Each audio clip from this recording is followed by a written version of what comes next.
Não precisava disto há 2 anos atrás. Muito boa tarde a todos e a todas. Cumprimento todas as individualidades aqui presentes de acordo com o protocolo agora mesmo enunciado. Sr. Bastonário José Miguel Júdice, Sr. Bastonário Rogério Alves, Sr. Bastonário Marinho e Pinto. Senhores titulares de cargos da Ordem dos Advogados aqui presentes, cessantes e eleitos, que hoje tomam posse. Excelências, meus caros e minhas caras colegas, ilustres convidados, minhas senhoras e meus senhores. É com subida honra que me dirijo a todos e a todas vós, hoje, dia em que terminamos o mandato que nos foi confiado em 2022 pela Advocacia Portuguesa.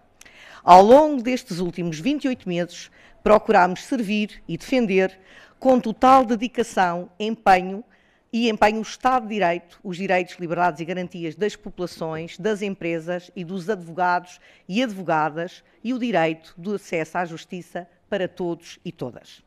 Através dos nossos institutos e comissões, denunciámos violações de direitos humanos, as prerrogativas da advocacia, apresentámos propostas legislativas, evidenciámos falhas no edificado da justiça que comprometem a sua cabal execução, problemas de comunicação que interferem nas plataformas da justiça, contribuindo sempre com sugestões e medidas que garantissem uma melhor justiça para todos e para todas, sempre num espírito de total colaboração com o Governo e com todos os operadores judiciários, como é dever da Ordem dos Advogados. E a evidência do que acabo de referir reflete-se em todos os protocolos que, ao longo deste mandato, foram subscritos entre a Ordem dos Advogados com as mais diversas instâncias, 2 dos quais destacamos, como é o caso do protocolo da AIMA, para prestação de serviços com vista à instrução de processos de concessão de autorizações de residência, renovações de autorização de pendentes, bem como o protocolo com o Ministério da Defesa para a contratação, prestação de serviços de natureza jurídica por parte dos senhores advogados e advogadas para o acompanhamento, análise e instrução de processos de deficientes das Forças Armadas. Destaque também o protocolo de prestação de consulta jurídica que foi celebrado com a Faculdade de Direito da Universidade de Lisboa e com o INR-IP com vista à prestação de apoio jurídico a pessoas com deficiência através da contratação de senhores advogados e de senhoras advogadas para o efeito. Estes protocolos, um deles que foi alvo de tanta polémica, como foi o caso do protocolo celebrado com a AIMA, representam para este Conselho Geral um enorme orgulho, porque combinam a realização plena das atribuições da Ordem dos Advogados, que é colocar a advocacia a ajudar a acabar com uma violação grave dos direitos fundamentais dos migrantes que aguardavam há anos por uma resposta do Estado sobre a sua situação de permanência no território português, colocando cada um deles numa situação de extrema fragilidade e angústia. Foi graças à intervenção deste Conselho Geral, junto da Secretaria de Estado da Presidência e ao trabalho de centenas de advogados, em conjunto com os solicitadores e com os técnicos da AIMA, que foi possível concluir a verificação da documentação de mais de 230 mil pedidos de autorização de residência, seguindo-se a sua instrução para a decisão final. Foi com profunda gratidão que pude testemunhar imagens de pura emoção por parte de tantos migrantes que aqui residiam e trabalham há tantos anos, no momento em que receberam as suas autorizações de residência, depois de uma espera desumana e inaceitável, porque é essa a missão da advocacia e da sua ordem, fazer respeitar os direitos humanos e ajudar a resolver os problemas das pessoas. Mas dizia eu, concluímos hoje um mandato exigente, mas profundamente comprometido com a defesa da advocacia e com o fortalecimento institucional da Ordem dos Advogados. No domínio da Previdência, cumprimos o compromisso de colocar este tema no centro da agenda pública e política. Denunciámos a injustiça do regime da CEPAS, apresentámos propostas concretas ao Governo e à CEPAS, envolvemos todas as instituições, ajudámos a criar por 2 vezes uma comissão de avaliação com caráter governamental que está neste momento a estudar os cenários possíveis para garantir direitos de previdência da advocacia, mas também para garantir a justiça contributiva das suas contribuições. Este é um assunto que tem que ser concluído e esperamos que o novo Conselho Geral que hoje tome posse dê seguimento ao trabalho que está em curso para garantir os direitos humanos dos profissionais da advocacia, porque é essencial a sua função para o bom funcionamento da justiça, e uma profissão sem direitos humanos básicos nunca será livre nem independente para exercer a sua missão. Reforçámos também o apoio à maternidade, às mães advogadas e criámos mecanismos de apoio jurídico para os nossos colegas em situação de grande vulnerabilidade contributiva. Na área do acesso ao direito, liderámos o protesto levado a cabo pela advocacia por uma tabela de honorários justa, tendo sido possível alcançar pela primeira vez em 20 anos uma atualização digna desse nome. Não foi a tabela justa e requerida por este Conselho Geral ao longo de 8 reuniões com o Ministério da Justiça e com o grupo de trabalho criado para o efeito por este último, mas é uma tabela que inclui melhorias muito relevantes, como é o caso do aumento dos valores básicos por processo, a remuneração da consulta jurídica e a tão importante criação da consulta prévia para as situações de instauração de ação judicial e, bem assim, a valorização de todas as diligências judiciais que até aqui não eram sequer pagas. De facto, só para que tenhamos essa noção, em 2024, das cerca de 190 mil diligências processuais realizadas pelos senhores advogados e senhoras advogadas, apenas foram pagas aos mesmos cerca de 47 mil. Por isso, uma boa parte do trabalho realizado pelos profissionais não era sequer remunerado. Foi também nossa preocupação, ao longo deste mandato, investir em benefícios concretos para a advocacia. E, por isso, desde a criação de uma cédula digital, que é simultaneamente um V-Card,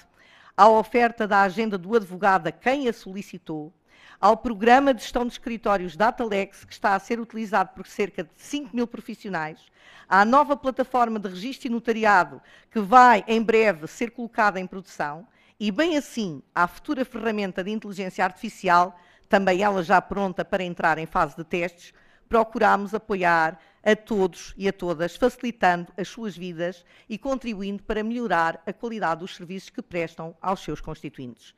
Foi também preocupação deste Conselho Geral apresentar sugestões e contributos para melhorar o ordenamento jurídico, quer através da realização de 181 pareceres legislativos, quer também através de diversas propostas de alteração e ou criação de legislação que foram sendo apresentadas à Assembleia da República numa estreita colaboração institucional com todos os partidos com assento parlamentar, onde se incluem, como não podia deixar de ser, as propostas de alteração da Lei das Associações Públicas Profissionais, a Lei das Sociedades Profissionais e a Lei dos Atos Próprios da Profissão.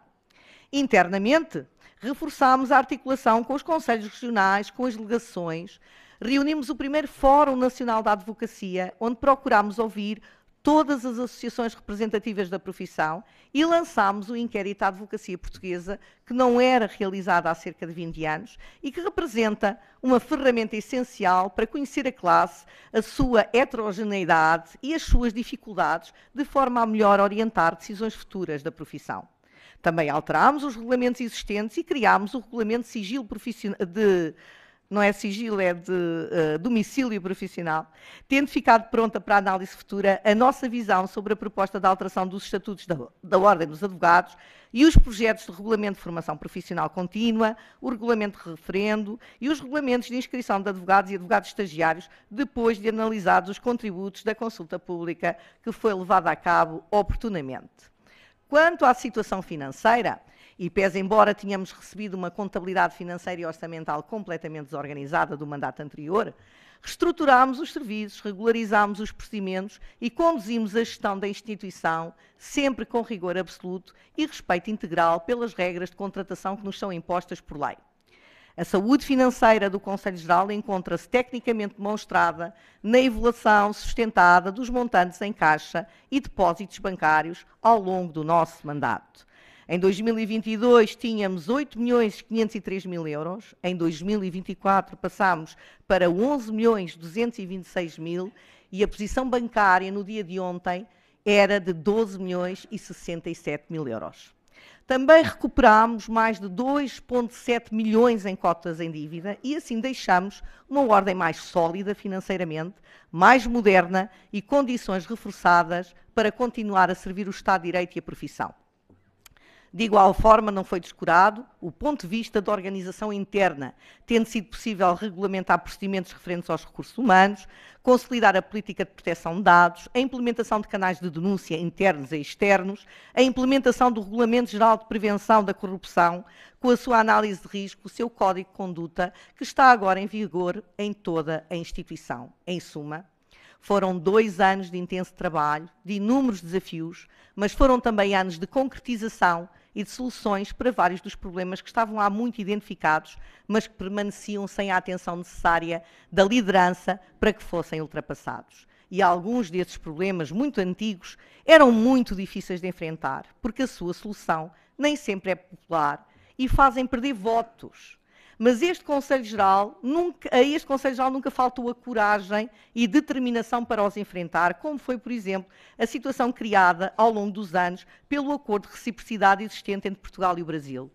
Este Conselho Geral assumiu um compromisso sério com o Estado de Direito e com a Justiça, com a advocacia e com os direitos, liberdades e garantias, e nessa medida nunca vacilou quando foi chamado a tomar decisões difíceis em defesa destes princípios, porque era esse o nosso dever, era essa a nossa obrigação, que esperamos que se mantenha para o futuro, sob pena de poderem ser comprometidos os tratados europeus de que Portugal é subscritor.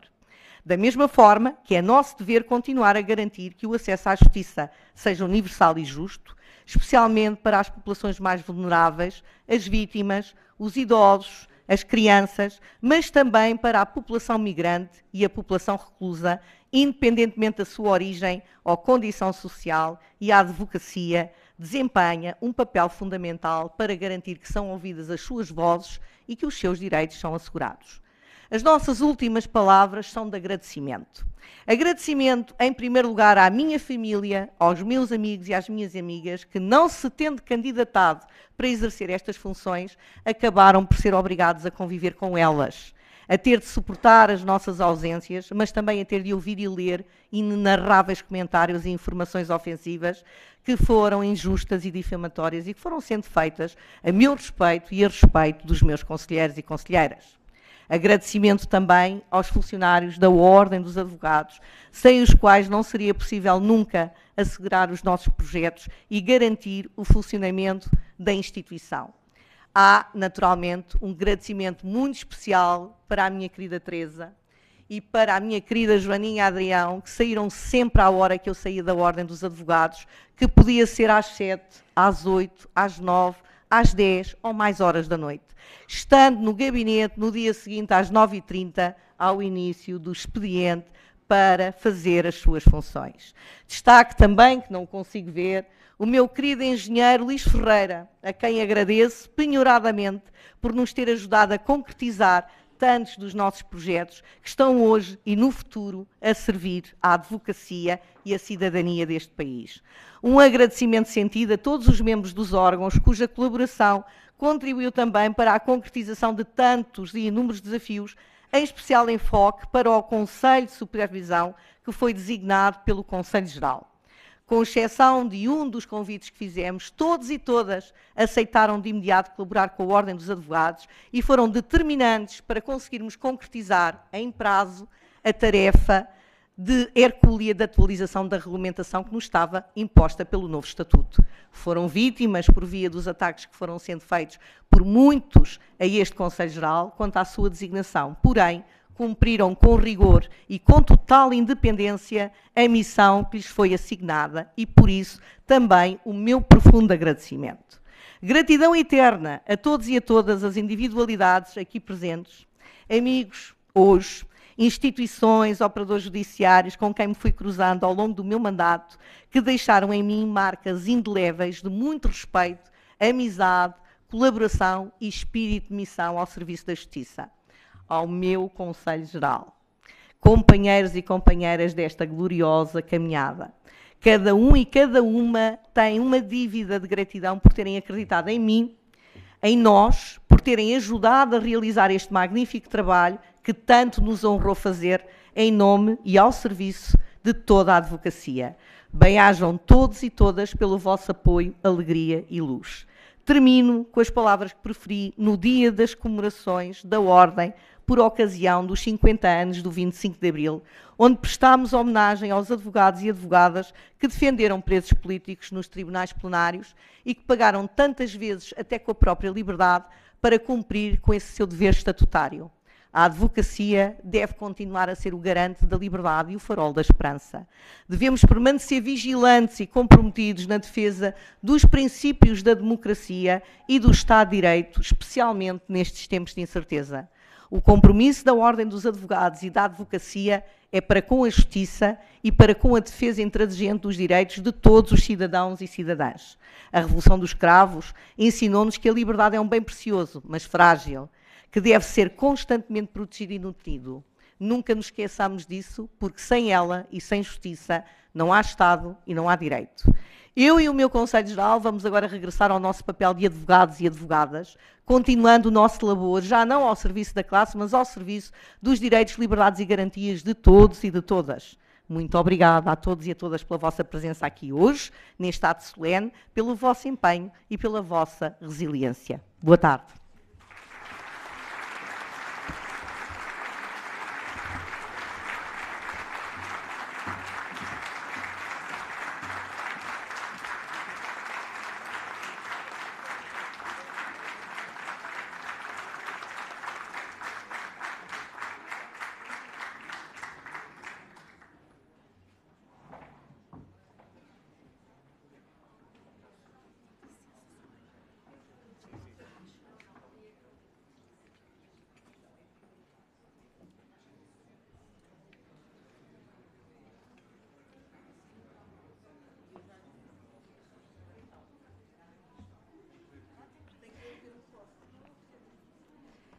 A cerimónia passará agora, a partir deste momento, a ser presidida pelo Sr. Bastonário Dr. João Massano.